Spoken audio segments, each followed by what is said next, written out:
Now, if you go too hard, too long, you exercise too hard, too long, well, then you get the post-exercise dip in energy and you might feel amotivated. But what we're really talking about here is generating a wave front in that dopamine pool that then you can devote to other things. So it's interesting talking about the thing that you don't like. So you talk about cold exposure or like going really hard in the exercise.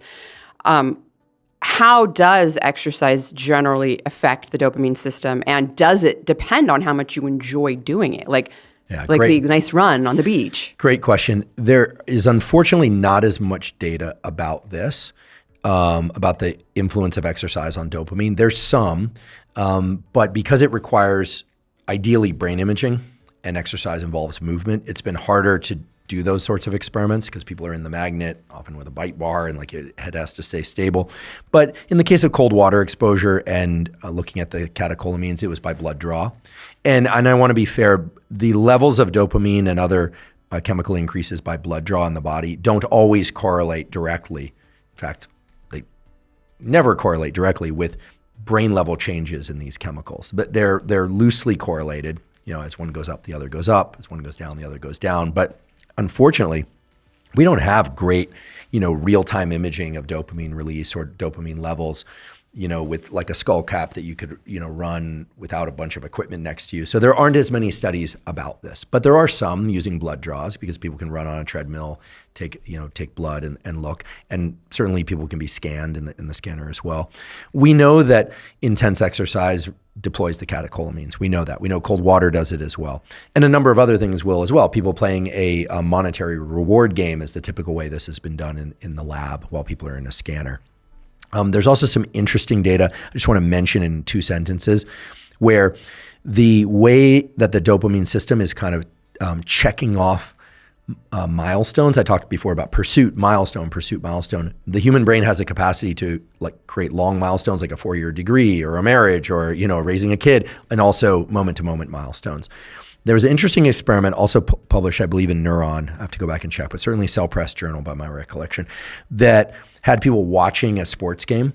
And it was a basketball game. And every time the subject's favorite team got the ball and there was an opportunity for another basket, another score to take place, the dopamine circuitry sort of reset itself, if you will, toward anticipation of that particular drive down court. Now, that's a perfect experiment in many ways because basketball it's a very constrained environment, right? You know which team is going for which basket. You know when there's a turnover. You know when the turnover got reversed. It's not like most of life where you're in pursuit of things that is very dynamic, a lot of interwoven goals throughout the day, et cetera. But the point being that as we move through our pursuits, the dopamine system is constantly updating. Okay, here's, if you will, a drive down court, right? Toward, and it's paying attention, or it has knowledge of even the sort of the shorter milestones. Like, as we move through this podcast, I'm not tracking where we are. I don't track time very well. I'm tracking whether or not I can answer your questions coherently enough, right? That's how my dopamine system right now is tacked to this, as opposed to people who are, gambling on a game in Vegas and who, final score is really what matters. But, talk about dopamine and reward prediction error. I mean, that's what Vegas is all about, right? It's basically the town should be called Dopamine Reward Prediction Error Town, USA, because that's what's going on there. So that was a little bit of a divergence into that one particular study. When it comes to exercise, there are a number of ways in which dopamine can be released in response to effort. Remember, the catecholamines, norepinephrine, epinephrine, and dopamine, close cousins, biochemically related, all of which are involved in heightened state of arousal, focus, movement, effort. Okay, it's just the kind of perfect cocktail that nature created. If we engage in we know that if you engage in vigorous exercise that requires effort, and you complete it in a way that feels satisfying to you, no doubt you're going to get a dopamine increase from that. Now, is it the long, elevated increase in dopamine, epinephrine, and norepinephrine that one sees with deliberate cold exposure?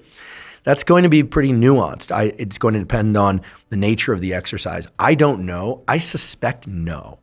Now, I will say that I feel very different after a good long morning run or 30 minutes jogging versus a hard weight workout. It's just it's a subjectively distinct feeling in the hours afterwards. What's interesting about deliberate cold exposure, cold plunge or what have you, is that people generally report feeling very good, almost like a mild euphoria for many hours afterwards, elevated focus many hours afterwards. And that maps beautifully onto I can see those images in the paper now of the big dopamine increase and the norepinephrine increase. And I think it's 3 graphs set above one another vertically in that paper, where, this is long arcs of dopamine release way above baseline, distinctly different from what one sees with like cocaine or amphetamine, which has also been measured in humans. The big amplitude, big drop below baseline. In fact, I'm not aware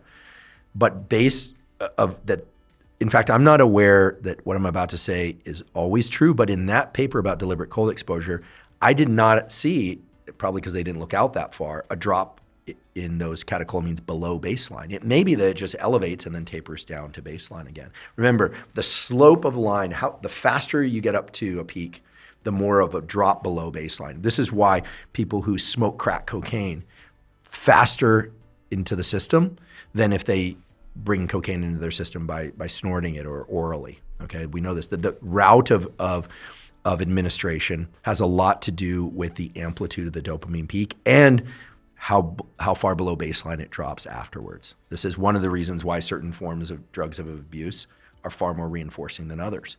It's not just that they create a bigger dopamine increase, it's how quickly they get there and then how quickly and long that trough lasts. So with exercise, I get a clear state shift from exercise. I'm sure you do as well. And it's wonderful, but it's distinctly different from the kind of state shift that one gets from deliberate cold exposure. Again, less data, but one thing that's kind of fun that I don't think I've talked much about, if at all, on podcasts, is the entrainment and anticipation of exercise. This is kind of neat. If you exercise at more or less the same time each day for 3 days, it doesn't even have to be consecutively. What you'll notice is going forward, at least for a short period of time, 15 to 30 minutes before that exercise, you'll notice kind of an increase in arousal where your body is entrained to that movement. The neurochemicals that were released, the state of arousal, there's some learning there between the memory systems, the hypothalamus, and the autonomic nervous system, and the body starts to anticipate being ready. If you then don't exercise, you can also apply that elevated readiness to mental work. People oftentimes will say they wake up right before their alarm clock goes off.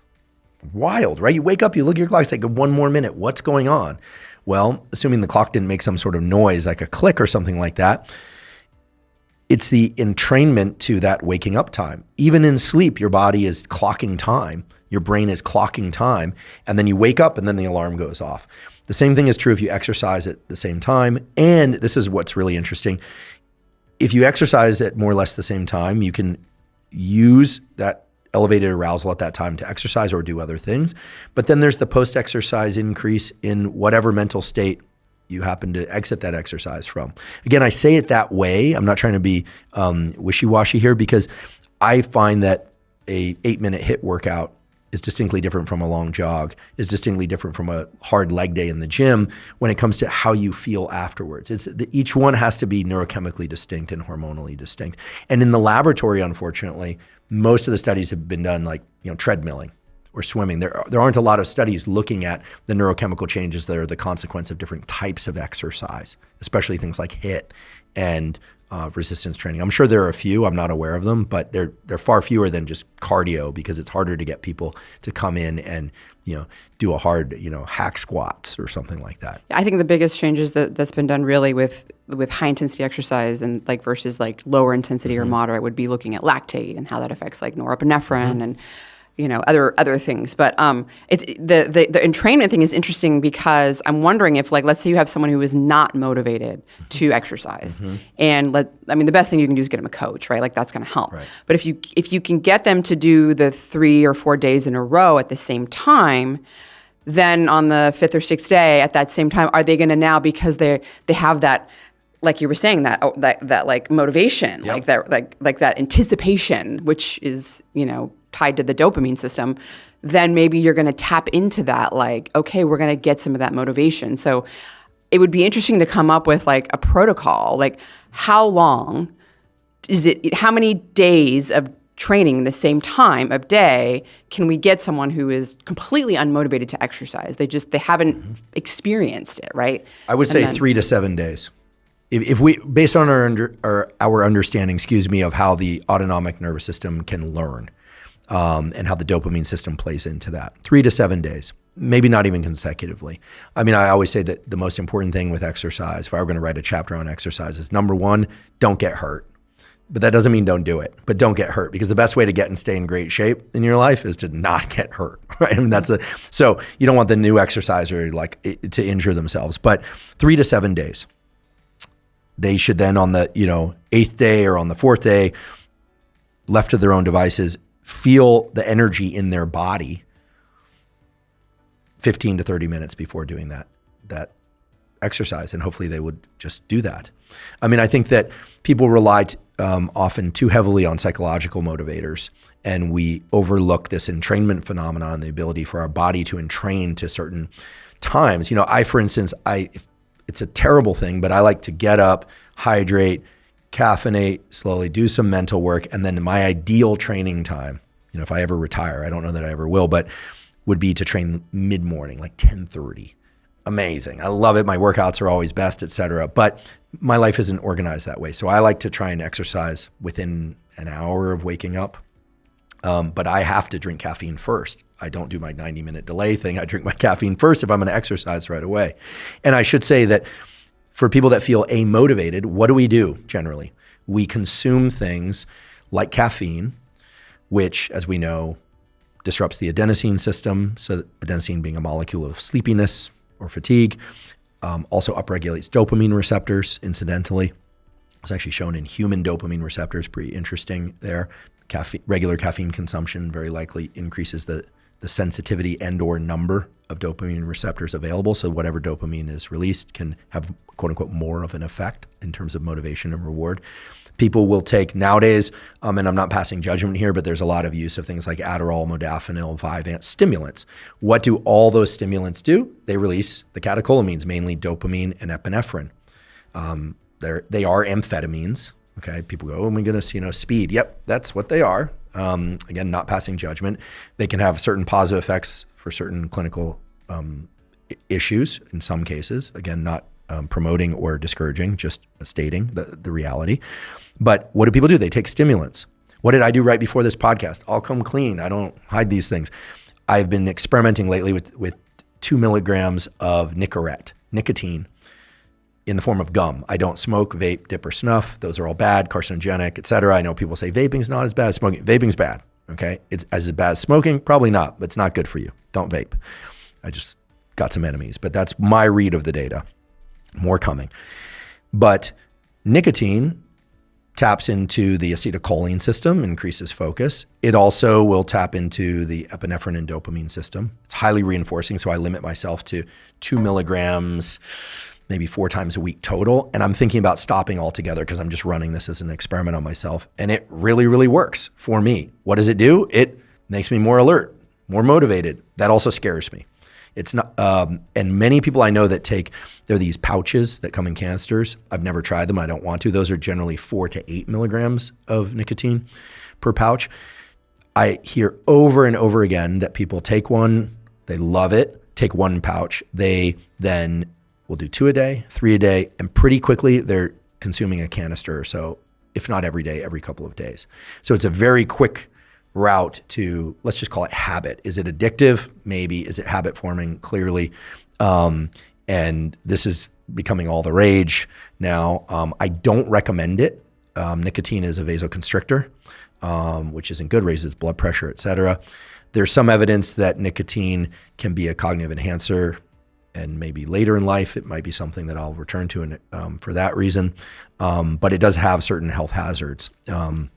Clips always get cut of me saying the cognitive enhancing part. But the point here is that when people feel amotivated, they tend to look for something that they can ingest. Remember, no effort, get the molecules going. And there's nothing wrong with that. A cup of coffee or espresso or yerba mate, I'll do all 3 sometimes. And you're more alert. You're more arousal. You need to do something with that energy, and then I try and lean into work. The problem is with pharmacology, it's hard to get the dose just right so that you have the ideal level of focus, ideal level of alertness, but not so much that you have agitation and your mind is kind of darting all over the place. So my typical thing is I will use coffee or yerba mate or both prior to a hard weight workout.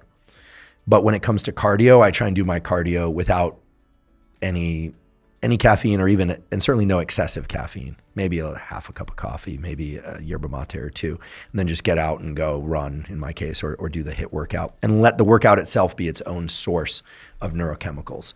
But that's just me. I know some people are doing the energy drinks combined with nicotine, combined with, all sorts of stuff. And it's wild because then what they find is in the absence of those things, they're amotivated. Well, why? It was minimal to zero effort, followed by high amplitude dopamine release, and probably less directly from the exercise that you're doing. Right. You talked about the stacking of things that are releasing dopamine, either because you enjoy them or they're something that can release dopamine, a substance, is what will cause you to have the really high amplitude peak, and then you can go below baseline. How does caffeine from coffee affect, so you mentioned the dopamine receptors, is there like long-term, because then you start to, like, you never feel as good as like if you take a break from caffeine, then you have that first cup of coffee, right? I know. I can't say I relate because I can't remember the last time I took a break from caffeine. I've done it when I had flus or I was cold, had colds or flus, because I just don't want to drink caffeine under those conditions, usually like chamomile tea and I'm just huddling in bed or something. I love caffeine. I don't drink that much of it, but probably total out about 400 or 500 milligrams a day. I weigh 215, 220 pounds, so that's not that much, and I'm pretty caffeine acclimated. And I tend to drink caffeine in the early part of the day and not so much in the evening. Certainly not after 3 p.m., so I can sleep well. But the stacking is something that, I don't want to give the impression that if, you have an energy drink like a pre-workout and you got the music blasting and you're hydrated and you slept great and you have a great workout, like crush a workout every once in a while. But don't be surprised if the next time you're walking into the gym, you don't feel quite as motivated. And I don't think one should rely on that every single time. That you need to, if you need a stimulant every time you're going to exercise, you are creating a pattern of behavior and likely some underlying neurochemical habits that are not going to serve you well in the long run. You're going to feel less motivation to do the thing that itself can generate feelings of motivation. And that's what we've been talking about. A cold shower would be a great one because of that long, I'm just fascinated by this. I've never seen anything else, no drug, prescription or otherwise, no supplement, no workout that I'm aware of, but I haven't explored every single one, that creates that long arc of dopamine, epinephrine, and norepinephrine release that 1 minute of being uncomfortably cold can create. Now, in that study, it was a longer exposure. They used warmer temperatures and it was much longer. But I think based on my understanding of things you presented and as I understand it, the shorter, colder exposure no doubt creates similar subjective experience. Yeah, well, I was going to ask you about that because there's a lot more papers looking at norepinephrine release with respect to cold exposure, and that can be even 20 seconds, like at 39 degrees or whatever Fahrenheit. It's very cold. That quickening of the breath, adrenaline is an incredible molecule. But I'm wondering with the dopamine, what you think, and this can be some of your opinion, is the minimum duration and what the temperature should be to get, increase in the dopamine peak above what you're at, like you're talking about. Yeah. So unfortunately, there hasn't been a lot of exploration of this, and there needs to be. And at one point, my colleague at Stanford, Craig Heller, who's done a lot on cold exposure and in particular palmar cooling for lowering core body temperature before exercise as a way to increase and prolong effort. A lot of Stanford athletes do this. Other athletes, pro athletes do this as well. Interesting topic. And I were considering doing some work on this, but we haven't gotten around to it. I guess we've both been busy with other things. But here's how I approach deliberate cold exposure. And people might scoff and say, well, that's completely subjective. But what I like about it, or what I'm about to say, is that it's highly individual. It doesn't say 40 degrees for 3 minutes, because 40 degrees for 3 minutes at 8 a.m. is going to feel very different than 40 degrees at 3 minutes at 3 a.m. No one's doing cold plunge at 3 a.m. unless they're in SEAL team training or something. But if you're tired, you're stressed, people have different levels of excitement about the cold or fear of the cold, and so on. Here's how I approach it. I think of everything in life as it relates to the stress system as coming at you as like a wall, an event. Right? It's not, you're not thinking temperature and duration. You're not thinking, oh, how intense is this difficult conversation on a scale of 1 to 10 and how long is it lasting? That's not how the stress system works. We tend to be confronted with stressors that we either know are coming or are not coming. So the way I approach cold is I look at the cold plunge and I think, how resistant am I psychologically to getting in it? And usually it's very. I'm not excited to get in. I'm excited about the feeling I know will exist when I get out. So I think of getting in as the first wall. It's like climbing over a wall. Okay, this is the first wall. I get over that first wall and then I get in. I like to lower myself to my neck. I like to put my hands in. I try and move my arms away from my body because I notice when the cold water gets to my armpits, that's when it really starts to be uncomfortable. And I pay attention to my breathing a bit, or maybe I'll distract myself. I find it doesn't really matter. And what I'm waiting for is the first impulse to get out. So that's the second wall. And then I force myself to get over that second wall. Again, this is assuming that the water isn't so cold that it's gonna be damaging. And then what I start doing is I start counting walls. And most importantly, I start paying attention to how far apart in time those walls are. Now, eventually you just go numb and you're not gonna feel any wall, you'll go hypothermic. So you don't wanna do that. But what I generally try and do is 5 to 10 walls. And it's very interesting to notice how the waves of desire, these what I'm calling walls, to I wanna get out now. Now I'm gonna just go over this next wall and this next one. What that seems to do, and I realize I'm not answering your question directly, but the reason I'm describing this is that so much has been put to the time and the temperature, but ultimately we are all highly individual in terms of how we react to stressors in a given moment. And what I find is that there's tremendous learning in noticing stress coming toward us confronting that stress, getting past that stress, and then moving through it. And then when I get out, I always feel much better. It's like, okay, there's a relief there. You get that arc of dopamine release that's quite long lasting. There's no question. I mean, you can like feel it in your body.